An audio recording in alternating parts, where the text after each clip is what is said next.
레아 인터내셔널이라고 하는 선교 단체의 대표 제레미 김이라고 하는 분의 영상입니다. 지난 13일 목요일 소망 수양관에서 있었던 곤지암 국제통일 리더십 포럼에 참석을 했다가 참여했던 해외 선교 단체입니다. 곤지암 국제통일 리더십 포럼은 숭실대에서 진행한 것이었고요. 레아 인터내셔널이라는 선교단체는 해외에 적을 두고 있는 북한 사역자들의 선교 단체였습니다. 특징적인 것은 사진 촬영을 극구 못하게 하는 것이었습니다. 마지막 예배 축도에 하종구 목사님과 또 김수목 목사님이 통역을 해서 그 장면을 사진을 찍으려고 했더니만 그것마저도 못하도록 그렇게 제지를 하는 상황이었습니다. 그 이유는 이분들은 북한 내지에서 사역을 하신 분들이었고 이분들의 신원이 노출되는 것을 극도로 꺼리는 그런 상황이셨습니다. 그런데 돌아와서 찾아보니까 레아 인터내셔널이라고 하는 단체에 이미 이 소개 영상도 있고 또 나름대로 어느 정도 홍보도 할 수 있어서 이것을 띄우게 되었습니다. 외국인들은 사진 찍는 것, 영상으로 나가는 것을 극도로 조심합니다. 이 대표가 한국계 미국인이어서 조금은 더 완화한 것인지는 몰라도 어쨌든 외국인들은 얼굴 나가는 것에 대해서 기피하고 조심을 하고 있는 것을 보았습니다. 저는 이분들을 보면서 느낀 게 이분들이 진짜로구나, 진짜 그리스도이구나, 진짜 하나님의 종들이구나 라는 그런 마음이 있었습니다. 이름도 얼굴도 없는 선교사들입니다. 그들은 진짜 하늘나라를 소망하는 사람들이고 하나님께 오리라는 사람들이기에 이 땅에 있는 것에 연연하지를 않는 것입니다. 자신의 얼굴이 알려지고 유명세를 나고 그래서 그것 때문에 얻어지는 것들에 기대하지를 않는 전적으로 하나님만을 의지하고 하나님이 주신 것으로 사역하는 그런 하나님의 종들이었습니다. 진짜 다이아몬드를 가진 사람은 허접한 보석에 마음 두지 않을 것입니다. 우리에게 있는 예수 그리스도가 진짜 보석과 같은 그런 분으로 여겨진다면 다른 것들에게 그렇게 연연하지 않을 거라는 것입니다. 제 대학생 때 자주 불렀던 출전가 임의 행진곡이라는 가사가 이렇게 시작합니다. 사랑도 명예도 이름도 간 곳 없이 한평생 나아가던 뜨거운 맹세 이렇게 시작을 합니다. 아마 80년 90년 다녔던 분들은 익히 아시는 그런 출전가입니다. 그들은 민주화를 위해서 또 이 나라의 정의로운 사회를 위해서 이름도 빛도 없이 헌신했고 바로 그들의 헌신에 의해서 이 나라가 이토록이나 민주화된 그런 나라가 된 것입니다. 물론 당연히 50년대 전장에서 산화했던 수많은 국군 장병들의 피 흘림 또한 마찬가지로 이 나라의 안전을 또 이 나라의 번영을 줬던 것 또한 사실이죠. 다시 말하면 이름도 없이 빛도 없이 헌신하는 주의 종들이 있다라는 거예요. 그런 점에서 우리가 진짜 보물을 갖는 우리 안에 예수 그리스도가 진짜 있는 그런 성도로 세워질 수 있기를 축복합니다. 자, 오늘 1절 말씀 같이 읽어볼까요? 아브라함아 두려워하지 마라. 나는 내 방패요 너의 지극히 큰 상급입니다. 아멘. 자, 그런데 너의 지극히 큰 상급이다. 이 번역이 조금 애매합니다. 그래서 한글 번역 새 번역판에서는 내가 받을 보상이 매우 크다. 이렇게 쉽게 번역을 했습니다. 현대인의 성경에서도 내가 너를 지키고 너에게 큰 상을 주겠다. 이렇게 번역을 했다는 겁니다. 자세히 한번 들여다보시면 나는 너의 방패고 나는 너의 상급이다라는 이 의미의 뜻과 내가 너에게 큰 상을 줄 것이고 큰 보상을 줄 거다는 의미는 약간 뉘앙스의 차이가 있습니다. 다시 말하면 네가 받을 보상이고 너에게 큰 상을 준다라고 했을 때 초점은 아브라함에게 있습니다. 아브라함이 받을 만한 자격이 있고 아브라함이 상을 받을 수가 있는 사람이다 라는 그런 측면에서 강조를 주고 있는 거예요. 그런데 이것을요, 영어 성경을 보게 되면 약간 좀 차이가 납니다. KGB를 보면은 나는 너의 방패이고 엄청나게 큰 상급이다 이런 표현을 쓰고 있고요. NIV에는 나는 너의 방패이고 너의 매우 큰 상급이다 이런 표현을 씁니다. 자, 두 가지 의미의 차이가 있죠. 내가 너에게 큰 상을 주겠다라고 하는, 아브라함에게 큰 상을 주겠다는, 아브라함이 큰 상을 받을 수 있는 자격이 있다라고 하는 이런 한국의 번역본들과 영어 성경, 그리고 우리 개정역에서 말하고 있는 내가 너의 큰 상급이고 내가 너의 방패가 되고 내가 너의 도움이 된다라고 하는 것은 굉장히 의미의 차이가 있어요. 원래의 뜻은 바로 이 영어 성경의 의미에 가깝다라고 봅니다. 하나님이 방패자는 거예요. 아브라함의 상급이고 아브라함의 구원이고 아브라함의 모든 것이 되신다. 그런 의미입니다. 그러기에 1절은 다시 보면 이렇게 말합니다. 아브라함아 두려워하지 말라. 왜 두려워하지 말라는 거예요? 아브라함의 상황이 두려울 수밖에 없는 상황이에요. 나이는 75세가 넘은 노인이에요. 그리고 한 번도 자녀를 낳아보지 못한 무자한 상태예요. 그리고 고향도 떠나왔어요. 그리고 오늘 본문상은 조카로 또 떠나버린 홀로 된 상황이란 말이죠. 앞날이 두렵고 또한 자손에 대한 문제 여러 가지 것이 불안하고 불투명한 상황이었어요. 그럼에도 두려워하지 말라고 하십니다. 그것은 하나님이 방패이시고 하나님이 구원이시고 하나님이 도움이시고 하나님이 너의 모든 것이 되신다라는 뜻이에요. 두려워하지 않는 것은 하나님이 내 방패가 되어주시기 때문에, 하나님이 내 상급이 되어주시기 때문에, 하나님이 나의 보호자가 되어주시기 때문인 것을 믿으시기 바랍니다. 믿으시기 바랍니다. 네. 탈무드에 나온 유명한 예화입니다. 부자인 아버지가 갑자기 병들어 죽게 되었습니다. 그런데 아들이 멀리 유학을 떠나 있었던 상황이었어요. 아버지가 편지를 해서 돌아오라고 할 상황이 안 된 겁니다. 그래서 유언을 남기죠. 종에게 모든 재산을 준다. 한 아들에게는 한 가지의 조건만은, 한 가지의 소원만을 들어줄 수 있도록 한다라는 유서를 남겼습니다. 종은 할렐루야 했죠. 자기에게 모든 걸 다 준다고 하니까 너무나 기쁜 것입니다. 그리고서는 재빠르게 그것을 재판장에 가서 공증을 쓰고 확정을 지었습니다. 그리고서 그 아들이 돌아올 때까지 재산을 잘 관리했습니다. 왜냐하면 재산이 자기 것이기 때문에 재산을 잘 관리했더라는 겁니다. 드디어 아들이 도착해서 재판장 앞에 갔더니만 재판장이 그 유서를 보여주는 것, 유언장을 보여주는 것입니다. 그 내용은 한 가지 조건만 들어주겠다라고 하는 것이었어요.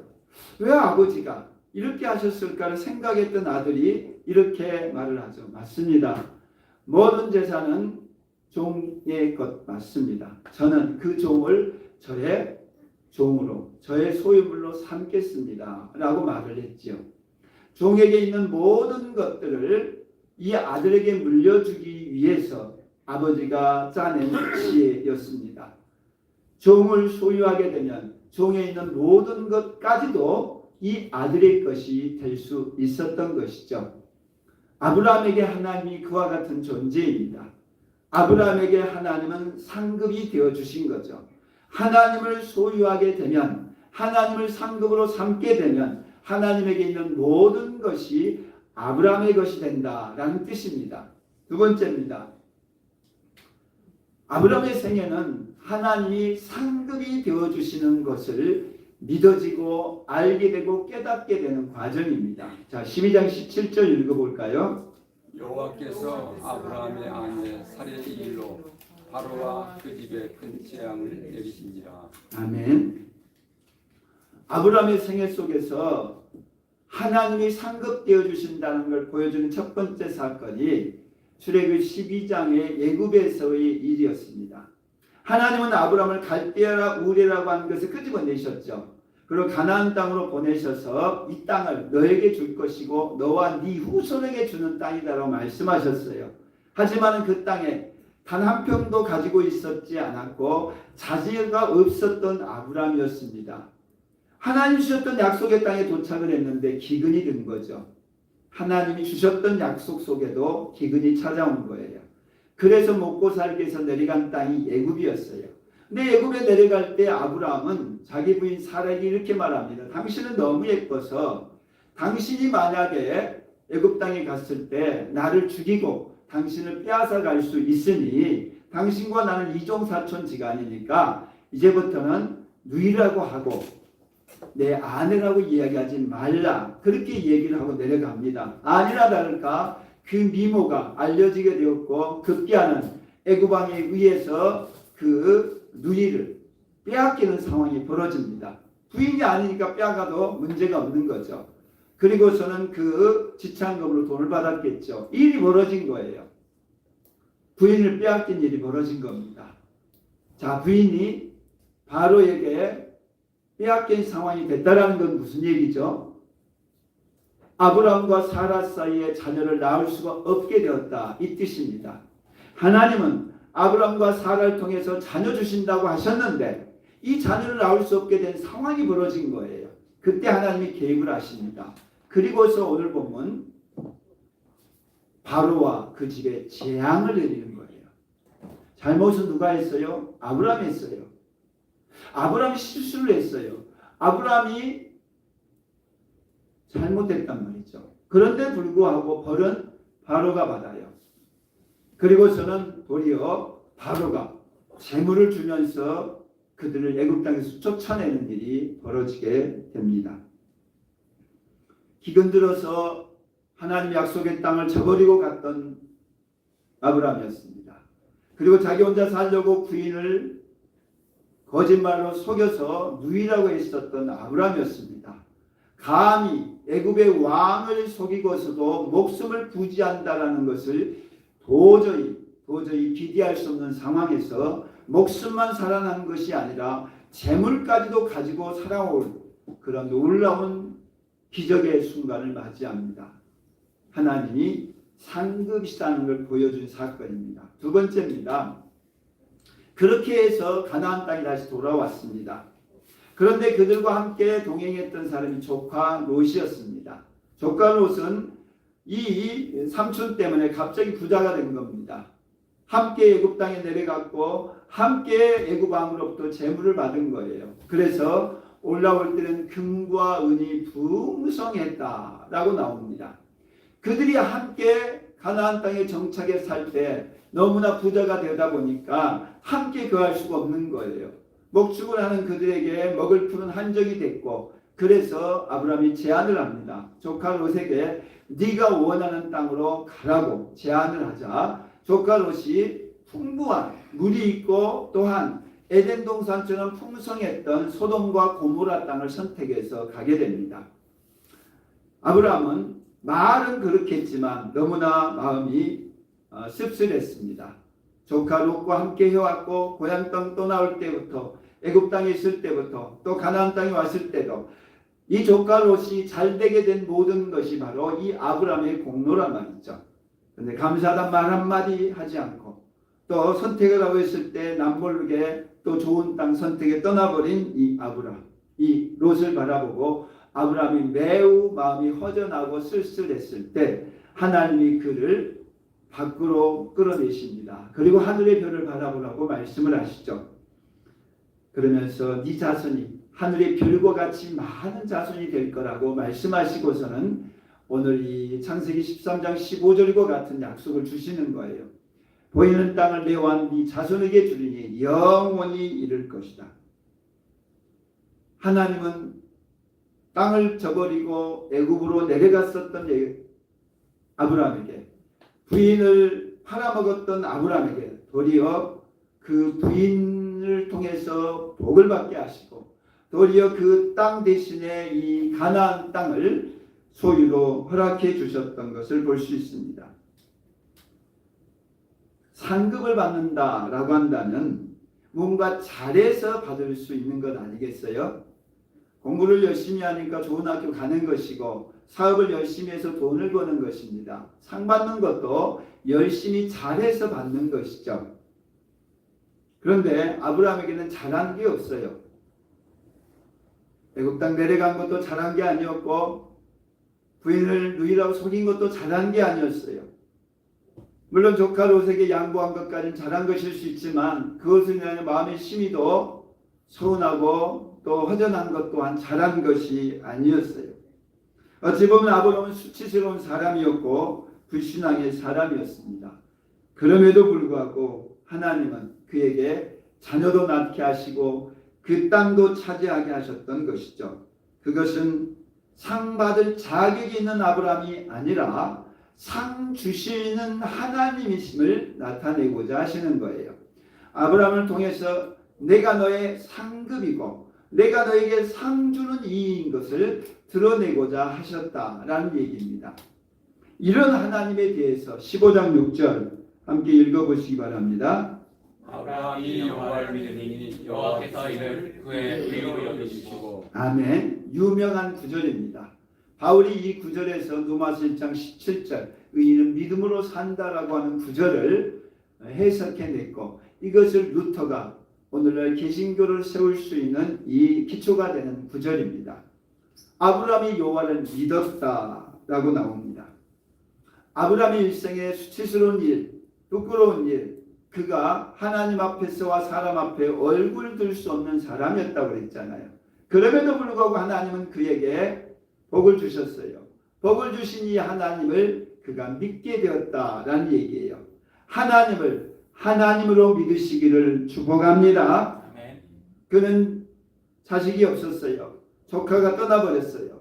그리고 약속의 땅을 떠나서 자기 혼자 살라고 애굽 땅에 갔다가 거기서 부끄러운 일까지 당했단 말이죠. 그럼에도 불구하고 하나님이 그를 살려주시고 그에게 상급되어 주신 것을 그가 비로소 믿게 되었다라는 얘기입니다. 하나님은 하늘의 별을 보여주시면서 지금 너에게 자녀 하나가 없지만 장차 너희 후손이 이와 같이 많을 거라고 약속을 해주신 그 약속을 믿게 되었다라는 거예요. 그래서 믿는 이 아브라함을 하나님이 기쁘게 여기신 거예요. 하나님을 하나님으로 인정해 주는 것에 대해서 하나님 너무 기뻐하시는 것, 그게 바로 의롭다고 인정을 해 주시는 거예요. 할렐루야. 하나님을 하나님으로 인정하시기를 축복합니다. 나쁠 거 없잖아요. 아니 하나님이 좋으신 분이라는데, 하나님 우리 기도 들어주시겠다고 하시는데, 하나님 우리의 상급되어 주시겠다는데 거절할 이유가 없잖아요. 그 하나님을 찾고 그 하나님을 믿고 그 하나님께 기도하는 것 얼마나 복된 일이겠어요. 아브라함이 그랬다는 거예요. 지금까지는 자기 힘으로 살아왔어요. 자기 노력으로 살아왔고 자기 힘으로 해보려고 했다는 겁니다. 그러나 그는 실패했고 그는 부끄러움을 당했고 그는 망했다는 거죠. 그랬을 때 그가 발견하는 것은 자기 생애 속에 함께 하셨던 하나님. 하나님은 나의 상급이셨고 하나님 나의 구원이셨고 하나님 나의 방패이셨구나 라는 것을 깨닫게 되었다라는 거예요. 하나님은 아브라함에게 그것을 깨닫게 하시려고 아브라함의 상황을 허락하시기도 했고 아브라함에게 은혜를 베풀어 주셨음을 알 수 있습니다. 1990년 11월 16일 일이었다고 합니다. 사이판을 가는 대한항공 725편이 이제 착륙을 앞두고 있었던 상황이었다고 합니다. 이제 괌 공항 기지로부터 연락을 받고 랜딩 기어라고 하는 착륙하기 위한 이 바퀴를 내려야 될 상황이었답니다. 그런데 이 바퀴가 말을 듣지 않는 것이었어요. 15분밖에 남지 않은 상황에서 있는 열도를 다 써가면서 내렸지만은 더 이상 이게 내려지지 않는 것이었어요. 근데 바로 이것을 운전했던 기장이 할렐루야 캡틴이라고 하는 신덕일 장로님이셨답니다. 근데 이분은 항상 이 비행기를 탈 때마다 이렇게 멘트를 했답니다. 할렐루야, 신일덕 기장입니다. 하나님이 이 비행기와 동승에 계십니다. 여러분이 편안한 목적지까지 하시길 바랍니다 하면서 이렇게 멘트를 했다고 그래요. 물론 지금부터 30년 전의 일이니까 그럴 수도 있었겠죠. 근데 그날도 그 멘트를 했던 상황에서 일이 벌어진 거예요. 그래서 급기야 이 관제탑으로부터 연락이 오기를 동체 착륙을 해야 된다라고 하는, 그리고 보조 경기장으로 가야 된다는, 비행장으로 가야 된다는 얘기를 받은 거예요. 동체로 착륙한다는 건 뭐냐? 바퀴 없이 그냥 맨몸뚱이로 가서 착륙해야 된다는 거잖아요. 엄청나게 진동이 일어나고 사고가 일어나고 부상자들이 일어날 수 있는 그런 상황이었어요. 마지막까지 했지만 연료가 다 떨어지고 이제는 마지막 이제 동체로 착륙해야 될 그 시점이었다고 합니다. 보조 기관사에게 이 핸들을 맡기고 마지막으로 한 번 더 기도를 했답니다. 그 기도를 하고 나서 이제 내리기 전에 스위치를 눌렀는데 이 바퀴가 내려온 것이었어요. 그동안 연료가 다 소진될 때까지 내려가지 않았던 그 바퀴가 마지막 순간에 내려오게 된 것입니다. 흥분했던 이 기장이 다시 마이크를 잡고 그렇게 말합니다. 여러분 안심하십시오.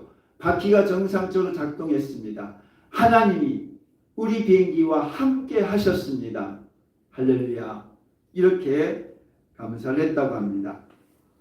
그는 하나님과 함께한 사람이었고 하나님이 늘 함께하는 것이었지만 그 하나님을 믿어드렸고 기도했을 때 하나님이 그의 안전과 모든 분들의 안전을 해주셨다라고 하는 간증입니다. 아브라함은 하나님과 함께하는 생활을 했고 하나님이 그와 동행해 주시는, 하나님이 상급되어 주신다라고 하는 걸 믿는 그의 일생이 되었다라는 얘기입니다. 세 번째입니다. 이런 아브라함에게 영원한 하늘나라의 상을 바라보게 하십니다. 22장 12절은 내가 네 아들 독자라도 내게 아끼지 아니하였은즉 내가 이제야 하나님을 경외하는 줄을 아노라. 아브라함은 75세 때 부름을 받았죠.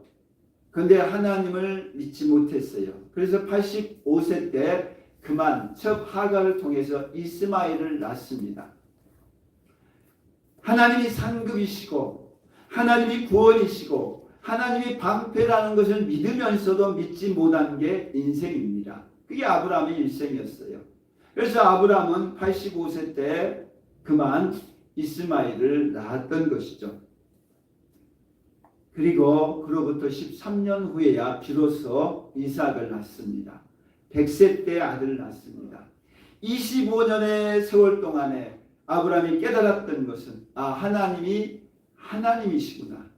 여호와만이 하나님이시구나 라고 하는 걸 믿었다는 거예요. 그래서 그로부터 20년 후에 하나님이 이삭을 제물로 바치라고 명령을 하신 거예요. 하나밖에 없는 아들이었어요. 그리고 이 아들은 자손만대 축복이 되는 하늘의 별과 같이 많은 자손을 낳아야 될 그러한 아들이었어요. 그런데 하나님이 그 아들을 바치라는 거예요. 그런데 오늘 성경에서는 하나님, 이 아브라함이 전혀 고민하지 않았고 그것에 대해서 의심하지 않았고 거기에 대해서 어떤 두려움도 없다라고 얘기합니다. 그리고서는 그 아들을 데리고 모리아 산에서 제물로 바칩니다. 제물이라고 하는 것은 두 손 묶어가지고 칼로 내리쳐서 배를 가르고 창자를 끄집어내고 껍질을 벗기고 불로 태워서 바친다는 거예요. 자기 아들 이삭을 이렇게 하게 되었다는 거죠. 그때 천사가 나타나서 그렇게 말합니다. 네 손을 멈추라고, 네 아들을 죽이지 말라고 하시면서 한 얘기가 22장 12절 내용이에요. 이제야 네가 나를 경외하는 줄 알겠노라 라고 말씀하십니다. 네가 나를 진짜 구원자로, 진짜 하나님으로, 진짜 구원의 방패 되시고 상급되어 주신다는 것을 믿었구나 하고 하나님이 인정해 주셨다라는 거예요. 이전까지만 해도 긴가민가 할 때가 있었다는 거예요. 심지어 99세 때 내년 이맘때 임신한다는 얘기를 듣고 나서도 그날에 갔다가 또 빼앗긴 일이 벌어집니다. 죄악이 그렇게 무섭습니다. 죄악이 해결되기까지가 얼마나 치열하게 죄악과 싸워야 하는가를 보여주는 것이에요. 자기 아들을 바치는 일을 통해서 드디어 그가 자식에 대한 염려, 또 하나님이 자식을 축복할 것이에 대한 확실한 신앙을 갖게 되었다라는 얘기입니다.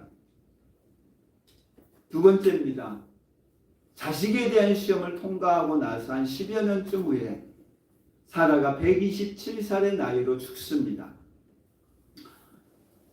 이 사라가 죽자 사라를 매장할 매장제가 없다는 것을 깨닫습니다. 사라의 죽음이라고 하는 것은 아브라함에게 있어서 자식에 대한 문제가 끝났다라는 뜻이에요. 아브라함과 사라 사이에 자녀가 있어야만이 축복하실 수 있잖아요. 근데 그 자녀인 이삭을 하나님께 제물로 드렸을 때 하나님이 합당하다 통과시켜 주신 거죠. 내가 이제야 네가 나를 경외한 줄 알겠다.